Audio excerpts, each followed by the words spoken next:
Hi everyone! Good afternoon, good morning, and good evening sa ating lahat. So, it's me, Iska Foodie Miss Channel. So, ngayon is magre-reaction tayo sa ito is kakaiba guys. Kakaiba talaga itong reactionan natin guys. So, ito po is na-reactionan na po ni Miss Bupil kagabi. Yan. So, nagulat din ako is thumbnail niya po, ako po yung thumbnail niya na isa. So, famous na po tayo. Yan. Nagulat lang po ako talaga kagabi. Yan. So, ayan. So, bago tayo mag-reaction, guys, is, isa-shoutout muna natin ang ama ng Kalingap, Bal Santos Matubang, Ate Edna Vlog, Kalingap Rob, and Kalingap Edo. And pakisali na rin po ang aking YouTube channel. Yung mga baguhan po dito sa aking channel is pakisubscribe din po ang aking maliit na bahay. Yan, pa-like and share din po. And don't skip ads po para po makatulong po tayo sa mga beneficiaries ng Team Kalingap. So, hayan guys. So, heto po ang thumbnail ko po. Ang title ng ano ko po is gaano ba katotoo na nasa holiday in si Miss E. So, ito po yung tatalakayin natin. So, ito po is ano din, kung totoo ba talaga yung sinabi ni Mary May Manalo sa aking live reaction sa live comment reaction ng aking live noong Sunday. So, heto po yung na-reactionan ni Miss Bupil, si Madam Bupil po nung kagabi is yun po is nagulat po ako talaga. Nagulat po talaga ako, ay na-shock talaga ako. So, okay lang po na gamitin po nila yon. Sana po is sa thumbnail, okay lang. Kasi, din, kahit tinakpan po nung mukha ko dun sa is, sana takpan na lang po nila yung mukha ko sa thumbnail nila. Yan. So, eto po, guys, yung ni Madam Bupil, tinakpan naman niya yung sa akin dyan, yung mukha ko dyan. Pero, is useless din po kasi nga, nakita pa rin yung mukha ko dun. So, okay lang po yun. So, sometimes is may mistake din po tayo. So, okay lang din at humingi na rin siya ng sorry sa akin. Sorry sa akin. Yan. So, ito yung niya, yung kagabi. So, ito po yung tatalakayin natin na bibigyan din ng reaction about sa live comment sa aking, sa live comment po, yung sinabi ni Mary May Manalo. So, ito po ipapakita ko po sa inyo, yung mga comment ni Mary May Manalo.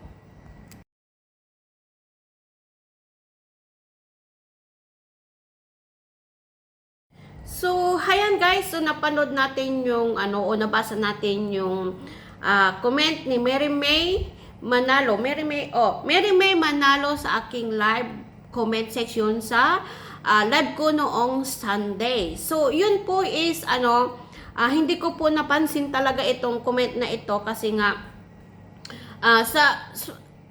first time ko po kasing nangyari na 900 plus yung views ko nung Sunday.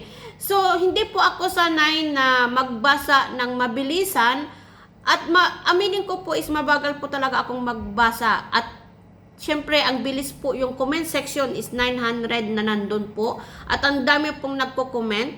Yan. So, nasanay po akong nasa 200, 300 o 400 lang yung views ko. So, for the first time po is nagkaroon po ako ng 900 plus views sa live ko po. So, yun po is hindi ko po napansin. So, ito pong nag-comment si Mary May Joy is malapit na po matapos yung aking live.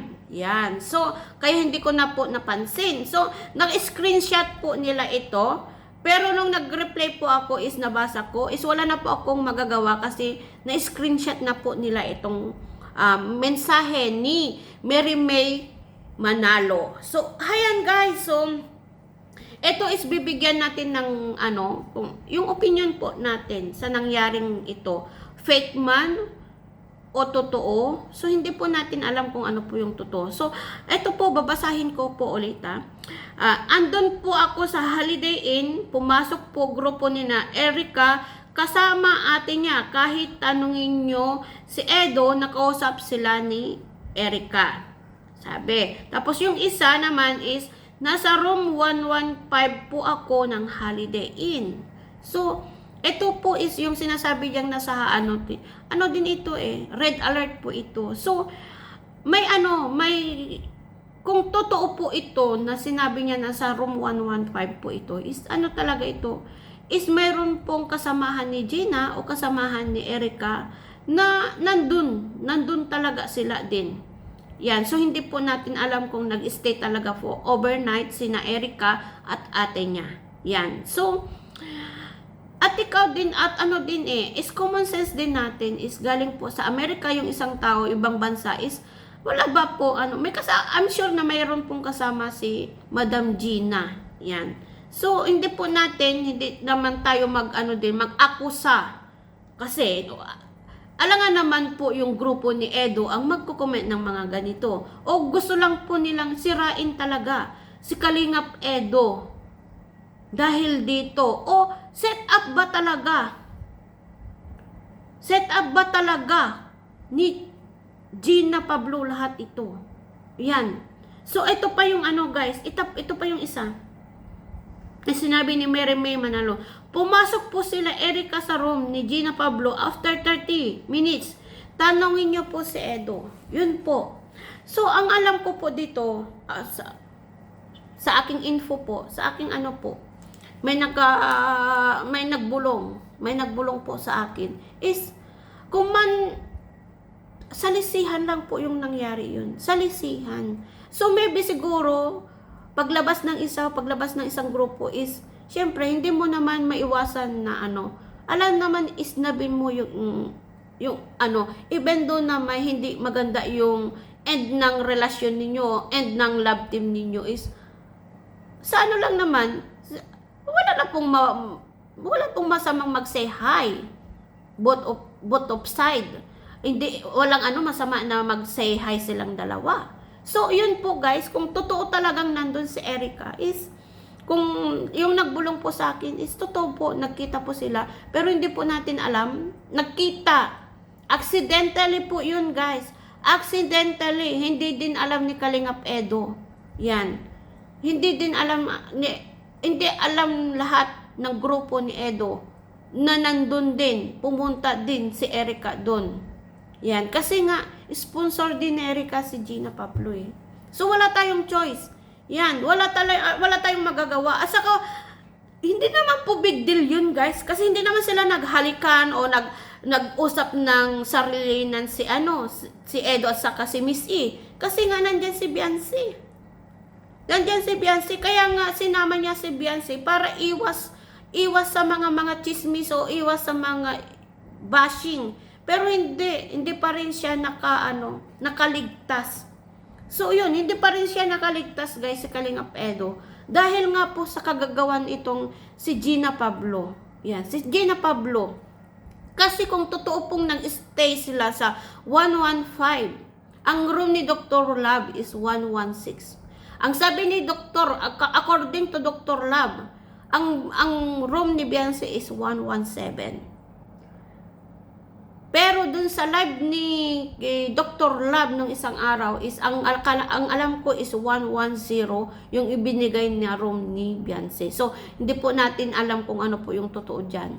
So ang lang dito guys is wala naman big deal sana yon. Kung yung video na sinasabi nila na ilalabas nila is po yan is kilalang hotel po yan. Hindi po tayo basta-basta makakuha ng video clip unless na may krimen na nangyari. Pero siguro sa curious o kachismisan o kachismusa ng kagrupo ng ewan ko kung grupo ni Gina o grupo ni Miss E, para lang siguro magkaroon sila ng ebidensya o ikakasira ng grupo ni Edo. Yan, si Kalingap Edo. Kasi makikita mo naman yung mga talaga yan guys. Sa receptionist, makikita mo lahat sa monitoring. Lahat ng level ng hotel, meron pong camera. So makikita po doon sa may sa monitor po. Makikita po ninyo yun. So siguro sa curious niya, Katismusahan niya siguro is kumuha siya ng video clip doon sa may receptionist. Yun lang po ang ano natin. Opinion lang po natin ito Kasi kung palawakin o gamitin natin ang common sense natin, is ganun po yung mangyari. Yung sasabihin nilang nakakuha sila ng video clip para sa ka-holidayin, hindi po yun. Hindi po basta-basta maglalabas ng video ng mga hotel na kilalang hotel. So, yan, kung may picture man na ilalabas nila is gusto lang talaga nila. Kung mailabas man nila yan is gusto talaga nilang sirain ang grupo ni Kalingap Edo na sumama sa kanya. So, kawawa din si Dr. Love dyan. Yan. So, kawawa din si Dr. Love kasi nga, hindi niya alam yung pangyayari na ganyan. Na-set up sila. Yan. So, yung sabi niya na, yung si Erica is hindi alam ng sponsor.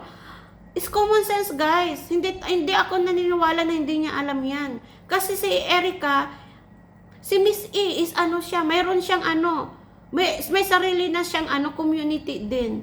So, may founder at mga admin na rin siya. So, syempre, may contact din sila kay Gina kasi nga sponsor siya. So, sinet up din si Gina na makita din si Erica. Yan. So, ganun namang nangyari, guys. So, sana guys, kaya lalong lumala ito, nagkaroon ng issue, mga bashing, dahil nga din sa live ni Kalingap Edo. Yan. Sa live din ng live ni Kalingap Edo. Kasi nga, parang guys, hindi parang, talaga na kinampihan niya pa, pinagtanggol niya pa, pinagtakpan niya pa yung sponsor niya sa mga nangyayari. Sana is, alam naman niya ang totoong nangyari, guys. Alam mo, Kalingap Edo, payong kapatid lang ito, o payong kaibigan. Sana alam mo, yung nangyari dyan, sana hindi ka naging maangas. Yan. Hindi ka naging maangas, hindi ka naging hambog, hindi ka naging, huwag ka sanang naging, very high. Yan, very high. Be humble parate. Be humble. Parang yung ginawa mo, guys, ginawa mo, Kalingap Edo, is yun, hindi po maganda talaga yung ginawa mo na manghamon ka, na magblablock ka. Hindi maganda kasi nga may issue na po yan, may issue na yan. So next time is sana is itong situation na ito is nakadepende na rin kung maniwala tayo o hindi sa sinabi ni Kalingap Edo. Yun po ang natin. Nasa atin na rin. Pero hindi ako ang inayawan ko lang yun is yung sinabi niyang i-block. I'm not happy for that. Yeah. I'm not happy for that, guys. Is alam mong ako, supporters mo ako na matagal na. Yan. Solid supporters ako sa inyong dalawa ni Beyonce. Pero hindi. May mali ka din doon. Aminin mo man o hindi, is a real talk, may kamali ka din doon. Yan. So, mas pa maging proud pa sana ang mga supporters mo kung sinabi mo na wala namang big deal yun kasi accidentally po yun. Wala na po akong magagawa. Nandun na po siya. Nakita ko na siya. Accidentally po yun.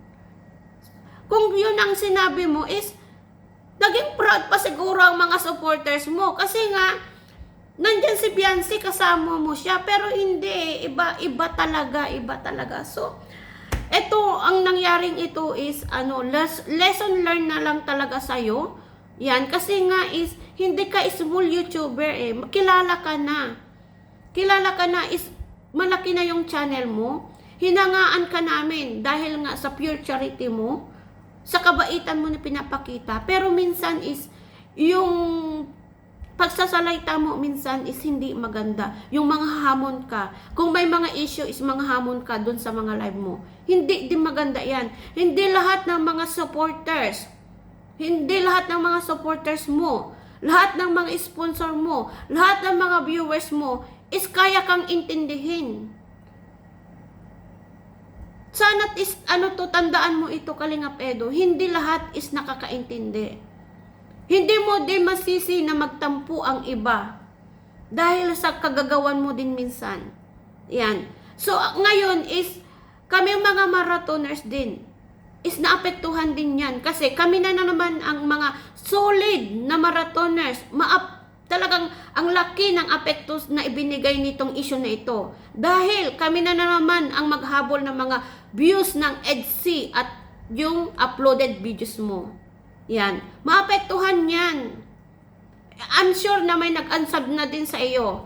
Sana naman is itong mga ganito, be matured minsan sa pagsasalita. Kasi yung pagsasalita mo na i-block, nang hamon ka pa, is immature yun. Ngayon is hindi kita kakampihan. Sa totoo lang, hindi kita kakampihan itong ginawa mo. Pero although na mahal pa rin, na support pa rin ako, mahal ko kayong dalawa. Kahit anumang nangyari, nandiyan pa rin ako nakasupport. Pero gusto ko lang ilabas yung saloobin ko din. Yan. Sana is lesson learned. Lesson learned talaga ito sa'yo. At ito naman, masasabi ko kay Gina. So, masaya ka na ba sa ginawa mo? Okay na ba yung ginawa mo? Yung setup mo na ginawa? So, ngayon is, I'm sure na nakarating na sa'yo itong mga nangyayaring ito. Sa gulong ginawa mo, sa ginawa mong issue. New Year na New Year, binigyan mo ng problema o ikakabas si Kalingap Edo. Binigyan mo siya ng issue. New Year na New Year, ginawan mo siya ng issue. Grabe na talaga yung ginawa mo ito. Grabe na talaga. Hindi ko na alam kung ano pa ang gusto kong sabihin sa'yo. Sana naman be mature din. Kasi alam mo, matured na rin tayong lahat. Maganda ba yung ginawa mo? Maganda ba? Huwag tayo maging toxic. Huwag tayo maging toxic na fans. Bigyan po natin ng limitasyon. Kung ayaw mo na magkatuluyan sila ni Beyonce, wala ka nang magagawa dun. Hindi mo hawak ang damdamin ni Kalingap Edo. Huwag kang gumawa ng ng iyang setup na yan. Kung wala si Beyonce, ginawa mong pagmitin, sadyain mong napag-meet si Miss E at saka si Kalingap Edo? Yun ba ang gusto mong mangyari sana? Pero pasalamat pa rin tayo at sumama si Beyonce. Although, naawa din ako sa sitwasyon ng bata dahil nga sa nangyari na setup. Sana inintindi mo din ang damdamin ng bata. Yan, inintindi mo din sana ang naramdaman. Alam mo, on the way, papunta sa'yo, sa Manila, sa Holiday Inn, kasama ni Kalingap Edo si Beyonce. Grabe, wala ka talagang kadesa. Ang tanda-tanda mo na rin. Wala ka pa rin hindi mo pa rin inisip yung mga ganyan na bagay. Grabe ka talaga. Hindi talaga, inis ako sa iyo sa ginawa mo kay Kalingap Edo. So, kung ano man ang nasabi ko dito sa aking live, is sorry. Yan, sorry dahil lang sa aking sa pagmamahal ko sa dalawa, si Edo at si Beyonce, is nakapagsalita din ako, even though na nagsalita ako against kay Kalingap Edo, is parang kapatid lang ito. Nasa kanya na yun kung magalit siya o mainis siya sa akin, is up to him talaga siya, guys. Minsan is makinig din siya sa iba. Huwag siyang masyadong makinig sa sponsor niya. Huwag niyang parating ipagtanggol ang sponsor niya. Kasi, end of the day, hindi parating nandyan ang mga sponsor. Yan po ang tandaan mo, Kalingap Edo. So, kung hanggang dito na lang po ang ating reaction video, kasi baka mamaya is may masabi pa naman ako na hindi maganda dito, is yan. So, hanggang dito na lang. Kung may nasabi akong hindi maganda o ikakasama ng loob ninyo, is sorry. Yan. Sorry na lang po tayo. Yan. So, hanggang dito na lang. Happy New Year sa ating lahat. Kahit maraming issue na dumating sa ating minamahal na EDSI at Kalingap Edo, as alam naman natin na lumalaban tayo.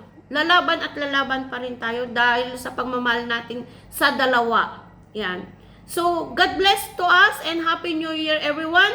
So, enjoy your holiday, enjoy your New Year's Eve. So, bye-bye!